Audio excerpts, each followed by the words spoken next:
أعوذ بالله من الشيطان الرجيم. بسم الله الرحمن الرحيم. طه ما أنزلنا عليك القرآن لتشقى إلا تذكرة لمن يخشى تنزيلا ممن خلق الأرض والسماوات العلى الرحمن على العرش استوى له ما في السماوات وما في الأرض وما بينهما وما تحت الثرى وإن تجهر بالقول فإنه يعلم السر وأخفى الله لا إله إلا هو له الأسماء الحسنى. وهل أتاك حديث موسى إذ رأى نارا فقال لأهلهم كثوا إني آنست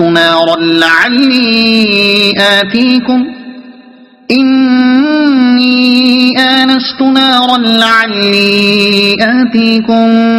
منها بقبس أو أجد على النار هدى فلما أتاها نودي يا موسى إني أنا ربك فاخلع نعليك إنك بالوادي المقدس طوى وأنا اخترتك فاستمع لما يوحى إنني أنا الله لا إله إلا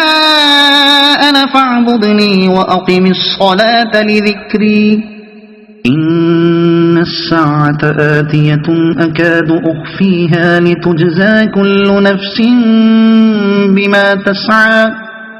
فلا يصدنك عنها من لا يؤمن بها واتبع هواه فتردى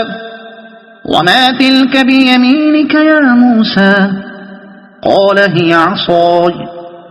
أتوكأ عليها وأهش بها على غنمي ولي فيها مآرب أخرى قال ألقها يا موسى فألقاها فإذا هي حية تسعى قال خذها ولا تخف سنعيدها سيرتها الأولى واضمم يدك إلى جناحك تخرج بيضاء من غير سوء آية أخرى لنريك من آياتنا الكبرى اذهب إلى فرعون إنه طغى قال رب اشرح لي صدري ويسر لي أمري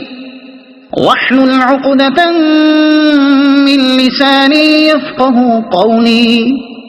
واجعل لي وزيرا من أهلي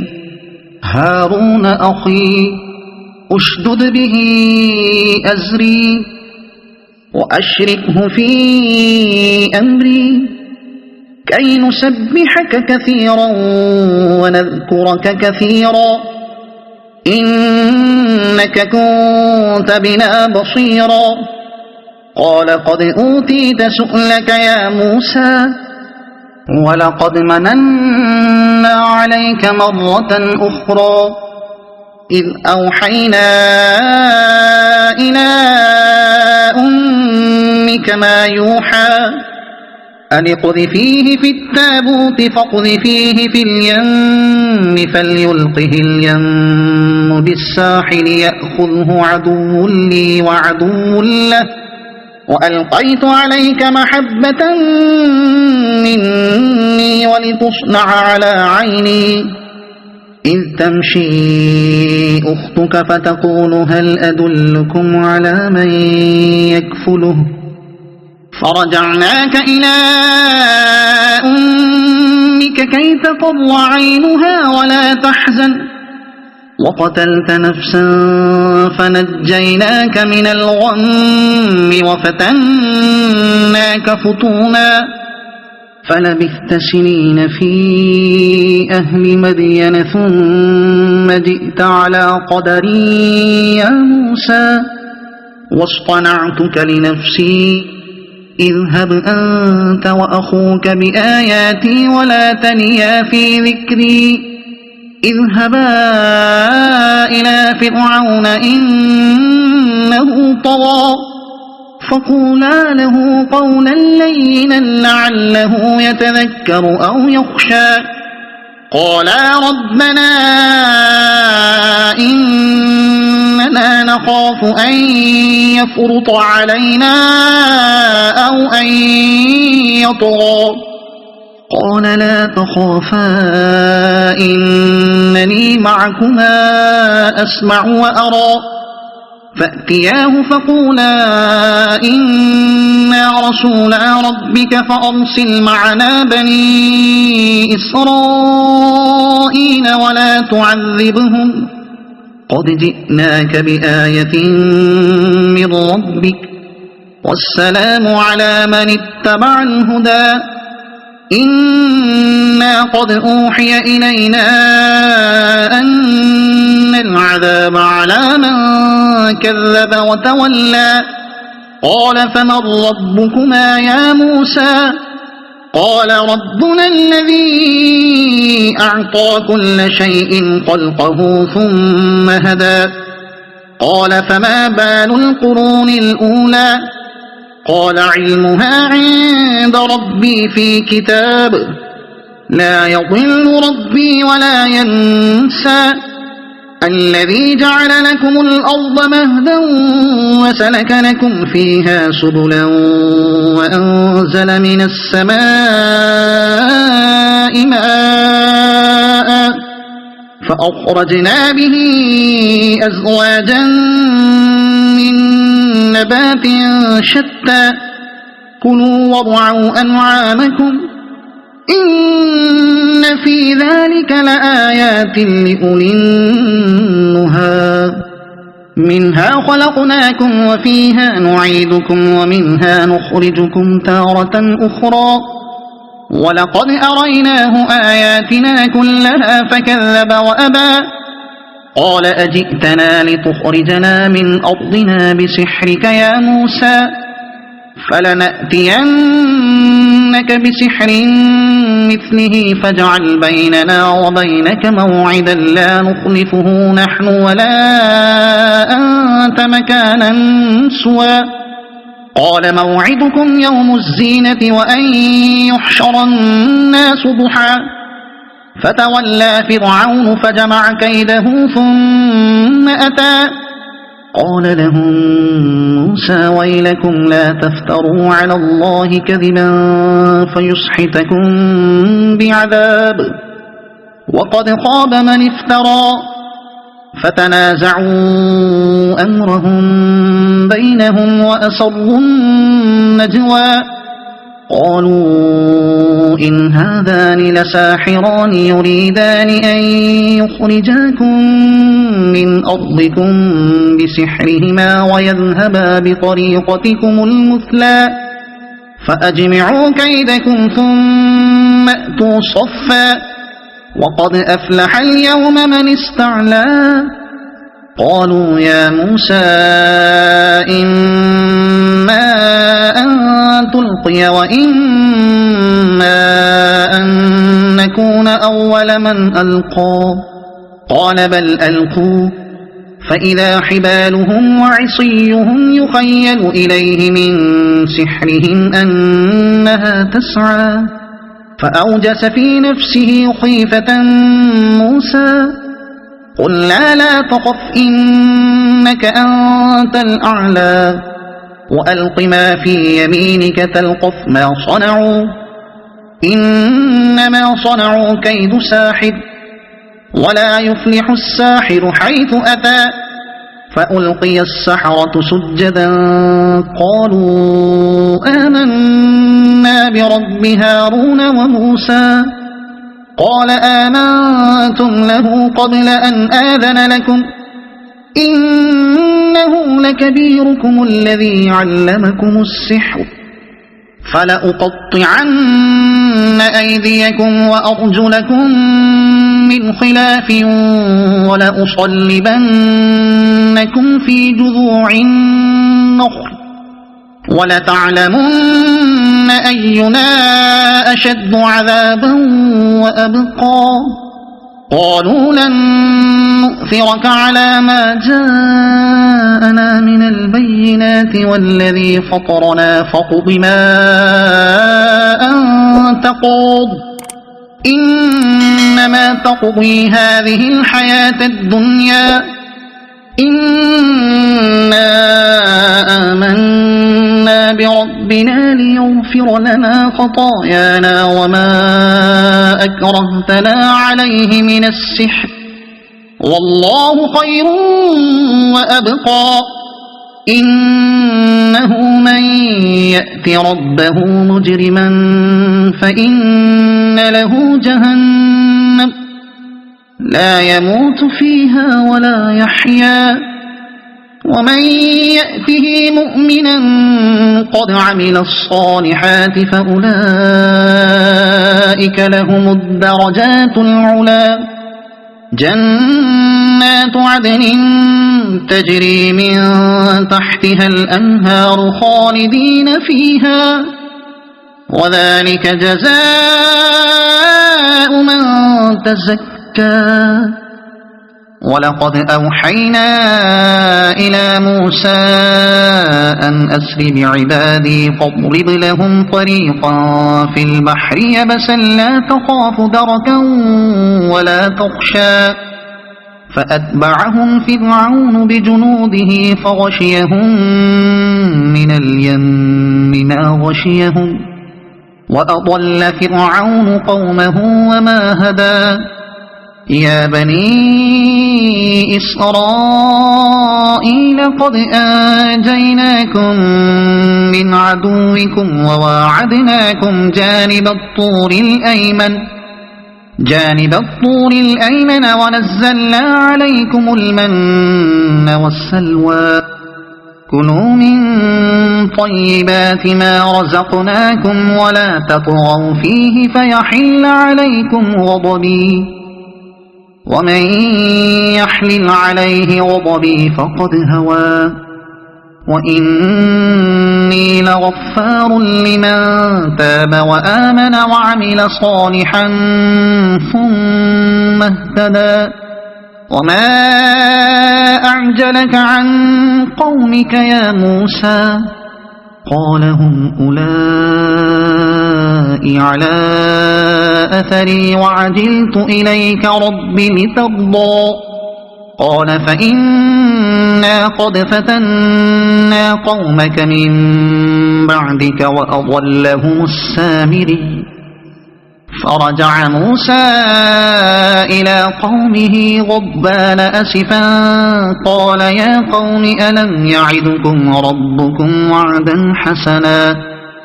أفطال عليكم العهد أم أردتم أن يحل عليكم غضب من ربكم فأخلفتم موعدي قالوا ما أخلفنا موعدك بملكنا ولكننا حملنا أوزارا من زينة القوم فقذفناها فكذلك ألقى السامري فأخرج لهم عجلا جسدا له خوار فقالوا هذا إلهكم وإله موسى فنسي أفلا يرون ألا يرجع إليهم قولا ولا يملك لهم ضرا ولا نفعا ولقد قال لهم هارون من قبل يا قوم إنما فتنتم به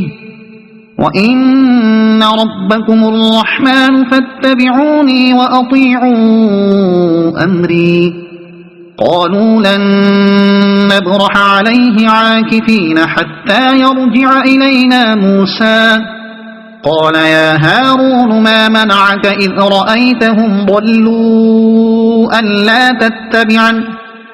أفعصيت أمري؟ قال يا ابن أم لا تأخذ بلحيتي ولا برأسي، إني خشيت أن تقول فرقت بين بني إسرائيل ولم ترقب قولي.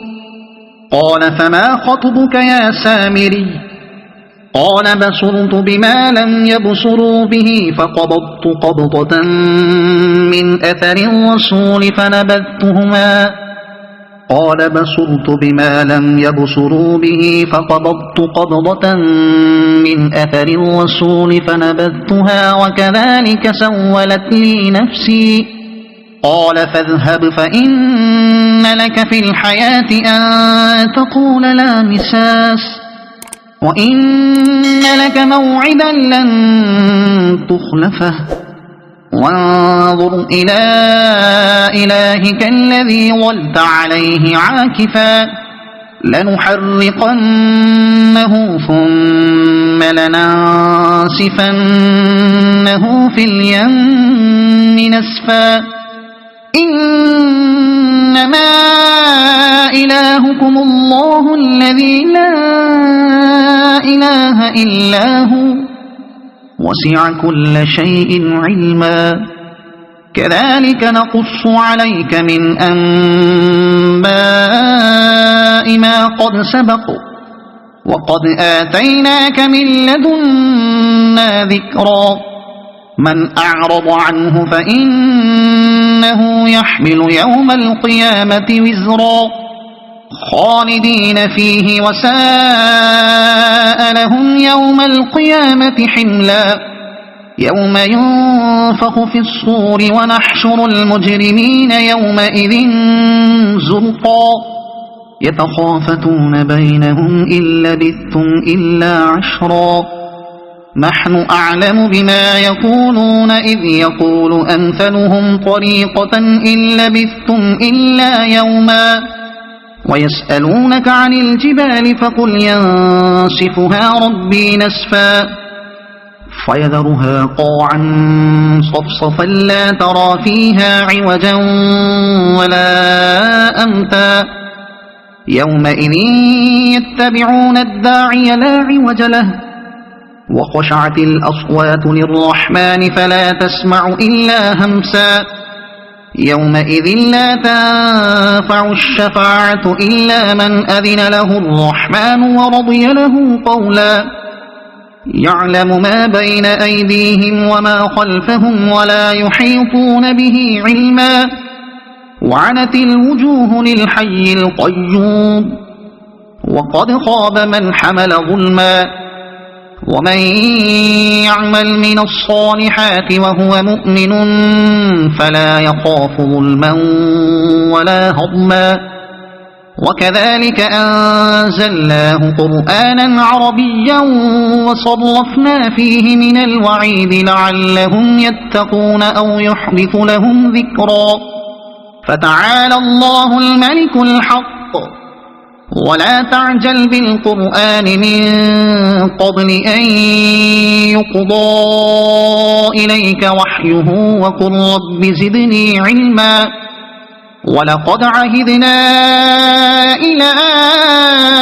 آدم من قبل فنسي ولم نجد له عزما. وإذ قلنا للملائكة اسجدوا لآدم فسجدوا إلا إبليس أبى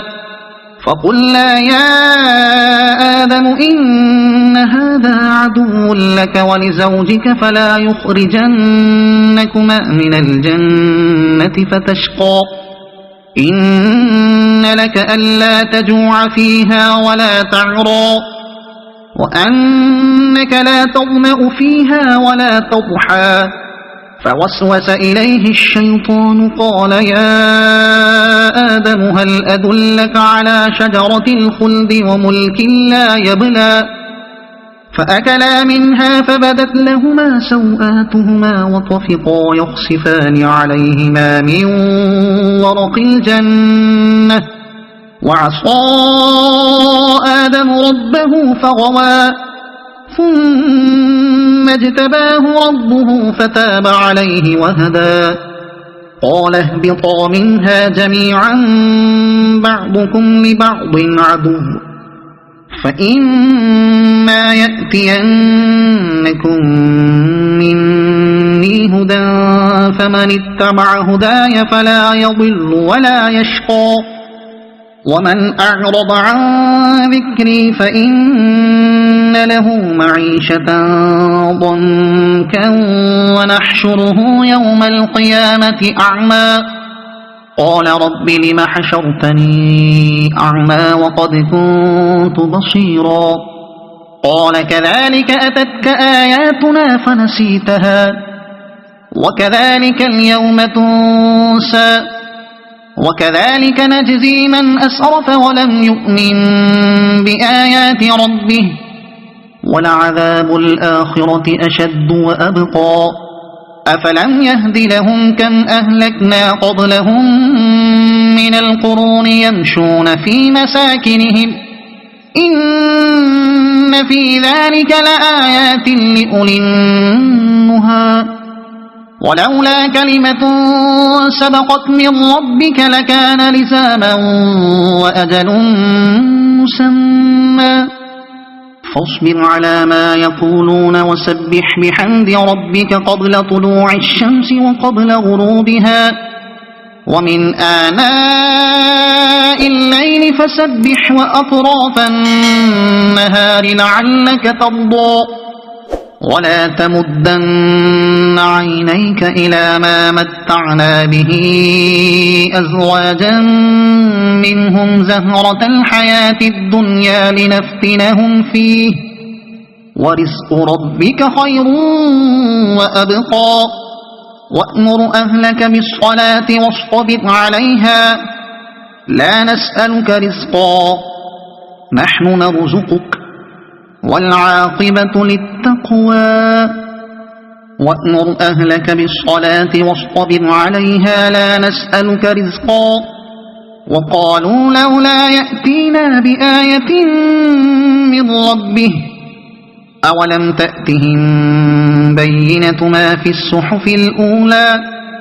ولو أنا أهلكناهم بعذاب من قبله لقالوا ربنا لولا